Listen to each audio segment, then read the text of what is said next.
हज की सआदत हासिल करने के लिए तशरीफ लाएं। अल आजम टूर्स एंड ट्रैवल्स मुख्तलिफ पैकेजेस मुनासिब रेट पर दस्तयाब हैं। अल आजम टूर्स एंड ट्रैवल्स मालूमात के लिए కాల్ కరే। తెలంగాణలో ఎండల తీవ్రత రోజు రోజుకు పెరుగుతోంది। ఈ నేపథ్యంలో ఈ నెల అంటే మార్చి 15 నుంచి అన్ని స్కూళ్లలో ఒంటిపూట తరగతులు నిర్వహించాలని విద్యాశాఖ నిర్ణయించింది।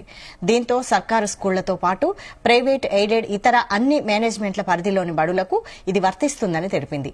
ఉదయం 8 గంటల నుంచి మధ్యాహ్నం 12:30 గంటల వరకే నిర్వహించాలని ఆదేశించింది।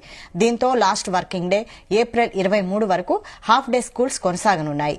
తెలంగాణలో ఎండల తీవ్రత పెరుగుతున్న నేపథ్యంలో మార్చి 15 నుంచి హాఫ్ డే స్కూల్స్ ను నిర్వహించాలని విద్యాశాఖ నిర్ణయించింది। తెలంగాణలో ఎండలు మండిపోతున్నాయి। మార్చి మొదటి వారంలోనే 36 డిగ్రీల ఉష్ణోగ్రతలు నమోదవుతున్నాయి।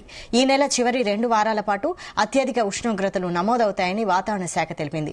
ప్రధానంగా ఖమ్మం జిల్లాలో రోజు రోజుకు ఎండ తీవ్రత పెరుగుతోంది। దీంతో ప్రజలు భయాందోళన చెందుతున్నారు। ఇప్పుడే ఇలా ఉంటే రాబోయే ఏప్రిల్ మే నెలలో ఎండలు ఏ స్థాయిలో ఉంటాయోనని ప్రజలు ఆందోళన చెందుతున్నారు।